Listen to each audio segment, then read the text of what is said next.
My daughter picked up the birthday party invitation I just printed and said, "Mom, I think we need to rethink this." I looked at her.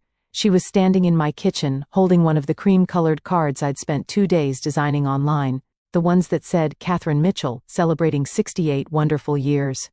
"What do you mean, rethink?" I asked. Brianna set the invitation on the counter and crossed her arms. She was 31, worked at a marketing firm downtown, engaged to a guy named Derek for about 4 months at that point. She had that look on her face, the one she gets when she's about to suggest something she knows I won't like. "I just think 68 isn't really a milestone," she said carefully. "And the venue you picked is really nice, like, really nice. And I was thinking—" "Brianna, let me finish. I was thinking that maybe we could do a smaller thing for you, like a nice dinner, just family. And then use the venue for something that's more of an actual milestone." I stared at her. What milestone? She hesitated, just for a second, but I saw it. "My engagement party." The kitchen got quiet. I could hear the refrigerator humming. I could feel my jaw tighten. "Your engagement party," I repeated. "Mom, think about it. You said yourself the venue holds 100 people. You don't have 100 people coming to your birthday. But for an engagement party, that place would be perfect. And we could still do something nice for your birthday. I was thinking that Italian place you like." "Stop." She stopped. I picked up the invitation she'd set down, looked at it, put it back on the counter. "Brianna, I booked that venue 4 months ago. I put down a deposit. I've been planning this for months." "I know, and that's why I'm saying we can just transfer it. The deposit, everything, you'd still be paying for it. It's not like I'm asking you for money. I'm asking you to share the venue. Share the venue that I booked for my birthday. For my engagement party, which is a once-in-a-lifetime thing." I just looked at her. I didn't say anything for a long time. She started backpedaling. "Mom, I'm not trying to take anything away from you. I just think practically it makes more sense. You even said you weren't sure who to invite, but for the engagement party, I have a full list. Derek's family, my friends from college, people from work. So let me get this straight," I said. "You want me to cancel my 68th birthday party at the venue I chose, that I paid for, that I've been planning for 4 months, so you can have your engagement party there instead?" When you say it like that, how else should I say it? She uncrossed her arms. Her face shifted. She went from confident to defensive in about 2 seconds. "I'm saying it as your daughter who wants to include you in something important. The engagement party is for both of us. You'd be the mother of the bride. It's your celebration, too." "Brianna, it's not my celebration, it's yours." "Mom, you're being dramatic." That word, dramatic. She always used that word when she didn't want to deal with what I was feeling. "I'm not being dramatic. I'm asking you a simple question. Did you think about asking me first, or did you just decide?" "I'm asking you now. After you already decided." "Okay, fine. I thought about it. I talked to Derek about it. We both agreed it made more sense. The venue is perfect for an engagement party. Your birthday can be just as special at a restaurant. I already looked at menus." "You already looked at menus." "Mom, get out." "What?" I said get out. I need a minute." She didn't move at first. She stood there with that stubborn look she's had since she was 12. Then she grabbed her purse off the chair and walked out without saying anything. The front door closed. I sat down at the kitchen table and just sat there. Now, let me back up a little. I need to explain something about me and Brianna. I raised her mostly by myself after her father and I divorced when she was 9. It wasn't an ugly divorce. Gary just checked out, moved to Phoenix, sent child support when he remembered, called on birthdays when he remembered. Brianna grew up seeing him maybe 3 or 4 times a year, and even then he was distracted. New wife, new kids, new life. So it was me and her. For years it was just the two of us. I worked 2 jobs for a while to keep us in a decent school district. I went to every soccer game, every school play, every parent-teacher conference. I helped her with college applications. I co-signed her first apartment lease. I'm not saying this to make myself sound like a saint. I'm saying it because when you raise a child like that, when it's just the two of you against everything, you develop a certain kind of bond. Or at least you think you do. Brianna grew up confident, assertive. She knew what she wanted and she went after it. That was partly her personality and partly what I taught her. I wanted her to be strong, to not take anything from anybody, to stand up for herself. I just didn't expect her to stand up to me. Over the years, there had been moments. Small things that I brushed off. The time she changed our Thanksgiving menu without asking because she wanted to modernize it. The time she reorganized my living room because she said it looked dated. The time she told me my haircut made me look older, like that was a problem I needed to fix. I always told myself it was fine. She's just opinionated. She's just particular. She gets it from me. But this birthday thing felt different. 68. I know it's not a round number. I know it's not 50 or 60 or 70. But two things made this birthday matter to me. First, I had retired the year before. 36 years at the school district. I'd spent my whole adult life working, and for the first time, I was in a place where I could actually breathe. I wanted to celebrate that, not just getting older, but getting to the other side of all those years of work. Second, and I hadn't told Brianna this, my doctor had found something during my annual physical. A spot on my lung. They'd done a biopsy. It came back benign. But those 3 weeks of waiting, I can't explain what that does to you. When someone says the word biopsy, and then you have to wait, your whole life flashes in front of you. Every birthday you took for granted, every moment you thought you'd have later. When the results came back clear, I decided I was going to celebrate 68 like it meant something. Because to me it did. I booked the venue, a beautiful old estate outside town that does events. Garden in the back, string lights, a nice indoor space in case of rain. I pictured it. My friends from work, my neighbor Carol, my sister Janet flying in from Denver, good food, a cake, maybe some music. I even bought a new dress. Navy blue. I hadn't bought a new dress in 2 years. And then Brianna walked into my kitchen and told me she wanted to take it. I didn't sleep well that night. The next morning I woke up early, made coffee, sat at the kitchen table with my phone, and thought about what to do. Part of me wanted to call her and say, no, absolutely not. This is my party and I'm keeping it. But another part of me, the part that always tried to see things from her side, wondered if I was being unreasonable. Maybe 68 wasn't a big deal. Maybe she was right that the venue was better suited for an engagement party. Maybe I was being dramatic. I called Janet. My sister has always been my reality check. She's 3 years younger, lives in Denver, works as a nurse. She doesn't sugarcoat anything. So let me get this straight, Janet said. She wants to take your birthday party venue for her engagement party. Yes. And she presented this as a reasonable suggestion. That's exactly how she presented it. Catherine, I know. Does she not hear herself? Apparently not. Who paid for the deposit? I did. And who's paying for the rest of it? I was going to. I set the money aside. Janet was quiet for a second.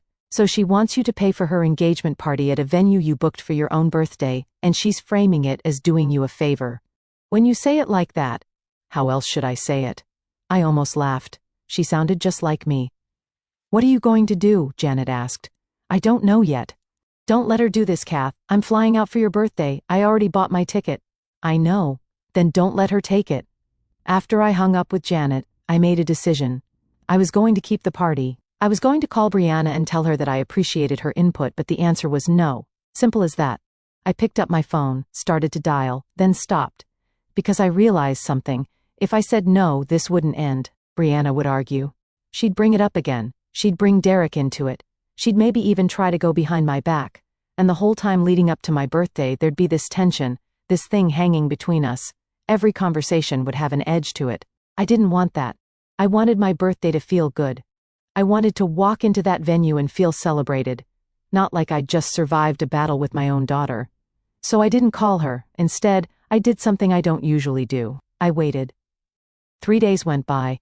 Brianna didn't call. She didn't come over. She sent one text. Mom, I hope you're not still mad. Let's talk about this like adults. I didn't respond. On the 4th day, my phone rang. I didn't recognize the number. Mrs. Mitchell, this is Angela from Thornwood Estate. I'm calling about the event you have booked for October 14th. Yes, hi. I just wanted to confirm a few details. I'm looking at the contract here. It says the event is under the name Catherine Mitchell, 68th birthday celebration. Is that correct? That's correct. Okay, great. The reason I'm calling is that we received a change request. Someone named Brianna Mitchell contacted us and asked to update the event name and date. She said the new event would be under Brianna Mitchell, engagement party, October 28th. She also requested some changes to the catering package. I sat down. Mrs. Mitchell, are you there? I'm here. Did you authorize these changes? No. There was a pause. I'm sorry. When Brianna contacted us, she said she was your daughter and that you had discussed it and she was handling the adjustments. We normally require written authorization from the primary contact, but she seemed very confident about the arrangement. She didn't have authorization. Understood. I'll revert everything back to the original booking. I'm very sorry about this confusion. Thank you, Angela. Mrs. Mitchell, do you still want to proceed with the October 14th event as planned?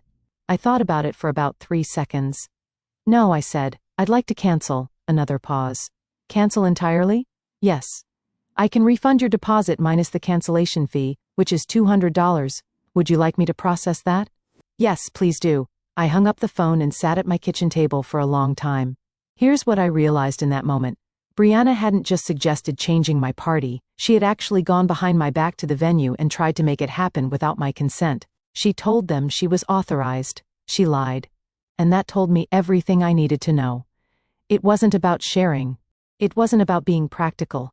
It was about what Brianna wanted, and she was willing to go around me to get it. So I canceled the party. And then I did something I'd never done for myself in my entire life. I went online and I booked a trip to Paris, 7 nights, a small hotel near the Seine, economy flight, but a window seat. I used the party money, the deposit refund, plus everything I'd set aside for catering, the dress, the decorations, all of it. It was more than enough. I didn't tell anyone, not Janet, not Carol, not Brianna. I just packed a suitcase and left. My flight was out of O'Hare on a Thursday morning. I parked in long-term parking, took the shuttle, went through security with my carry-on and my backpack, sat at the gate with a coffee and a croissant from some airport cafe. My phone buzzed. Brianna had texted, "Mom, Thornwood called me and said you canceled. What is going on?" I read it. Put my phone on airplane mode, boarded the plane. 8 hours later, I landed at Charles de Gaulle. By the time I turned my phone back on and connected to the airport Wi-Fi, I had 53 messages. 53. They started normal, then they escalated, then they got desperate, then they got angry, then they got desperate again. The first few, "Mom, why did you cancel the party? Mom, please call me. Mom, I don't understand what's happening. Did I do something wrong then, Mom? This is ridiculous. You're acting like a child. You canceled your own party just to punish me? This is so like you, everything has to be a drama." Then, "Mom, I'm sorry if I upset you, can we please talk about this? I didn't mean to make you feel bad, I just thought it made sense. Mom, please, I'm getting worried." Then, "Derek says I should give you space, but I don't think that's the right call. Janet called me, she said you weren't answering your phone either. Mom, where are you?" Then, "Are you seriously ignoring me right now? Fine, be like that. You know what, if you want to be petty about this, go ahead. I'll just book the venue myself." Then, after a few hours of silence, "Mom, please answer. I'm sorry, okay? I'm sorry. I shouldn't have gone to the venue behind your back, I know that was wrong. Please just talk to me, and the last few, Mom, I've called you 14 times. I'm starting to really panic. Please tell me you're okay. I love you, please call me." I stood in the airport with my carry-on bag rolling next to me and read all 53 messages. I felt a lot of things. Anger, hurt, guilt, sadness. But also something I didn't expect. Relief. I was in Paris, by myself, for the first time in my life, and nobody knew where I was. I took a taxi to my hotel, checked in. The room was small but clean, a window that looked out over a narrow street, the sound of people talking in French somewhere below. I unpacked, took a shower, put on clean clothes, walked outside. It was late afternoon, the light was golden. I walked along the Seine. I stopped at a cafe and ordered a coffee and a pastry, even though I had no idea what the pastry was. It was incredible. I sat there and watched people. Couples walking hand in hand, a woman walking her dog, an old man reading a newspaper on the next bench. Nobody knew me here, nobody knew it was my birthday, nobody knew I was fighting with my daughter. I was just a woman sitting by the river in Paris. I called Janet. "Where are you?" she said immediately. "Paris." "Paris. France, Paris. Yes." "What?" I laughed. First time I'd laughed in days. "Catherine Mitchell, are you telling me you went to Paris?" "I'm telling you I'm sitting on a bench by the Seine right now, with a coffee and something called a pain au chocolat." "You canceled your party and went to Paris?" "I did. Alone? Alone." Another long pause. Then Janet started laughing, not a small laugh, a real deep belly laugh. "Oh my God," she said. "Oh my God, Brianna is losing her mind right now." "I know, she sent 53 messages." 53? 53. What did you say back? "Nothing." "Nothing? You didn't say anything?" "Not yet." Janet was quiet for a moment. "Kath, are you okay?" I looked at the river. A boat was going by slowly, all lit up even though it was barely dusk. "I think I'm better than okay," I said. I spent the next week in Paris by myself. I went to the Louvre. I walked through Montmartre. I ate at tiny restaurants where I couldn't read the menu and just pointed at things. I got lost in the Marais. I sat in gardens. I took pictures of buildings and flowers and the sky. On my actual birthday, October 14th, I woke up early. I walked to a bakery I'd found a few days before and bought myself a small cake. A real one. With frosting and everything. I took it back to my room, put a single candle on it. I'd bought a pack at a little store, and lit it. I sat there in that small hotel room in Paris, alone, looking at that candle.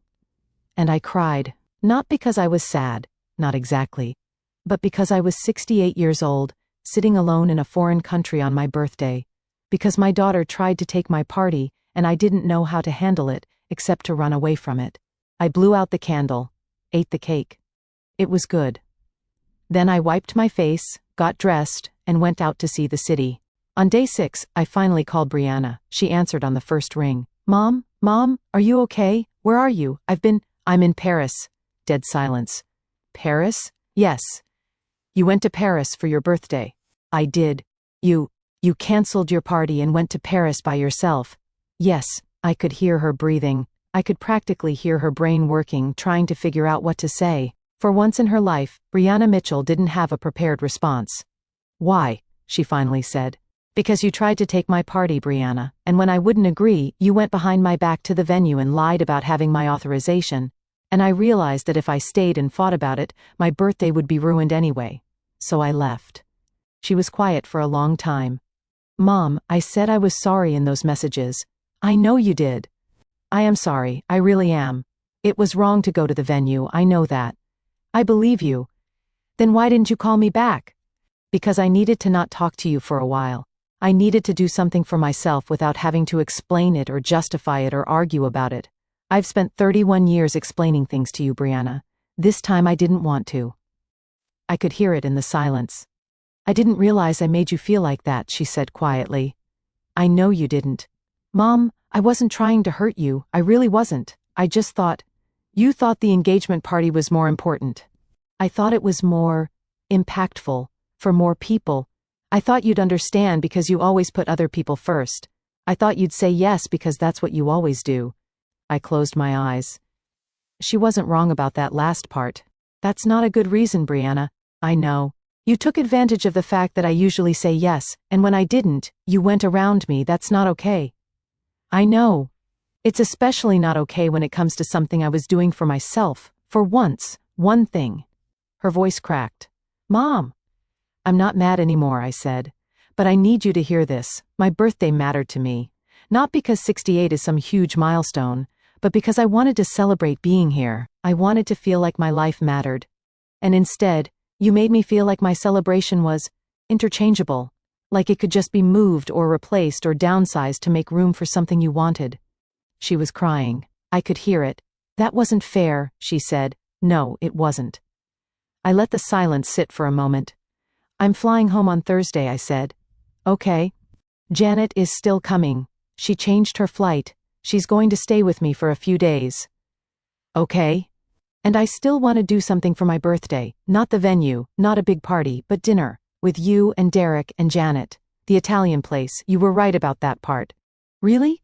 "Yes, but Brianna, I need you to understand something. This trip to Paris was the first time in my life I've done something just for me without worrying about what anybody else thought, without adjusting my plans to make someone else comfortable. And I don't want to go back to how it was before. I love you, you're my daughter, but I'm not going to keep shrinking my own life to make room for yours." She was quiet for a long time. "I don't want you to shrink either," she said. I think I got so used to you always making room that I stopped seeing it as a gift and started seeing it as just how things are." "That's a good way to put it, Mom." "Yeah? Happy birthday. I know it's late, but happy birthday." "Thank you." Are you "Are you having a good time in Paris?" I looked out the window. It was raining a little, the street was wet and the lights were reflecting on the pavement. "Yeah," I said. "I really am. I came home on Thursday. Janet picked me up at the airport. She hugged me hard and said, 'You look different.'" "Different how?" "I don't know, lighter."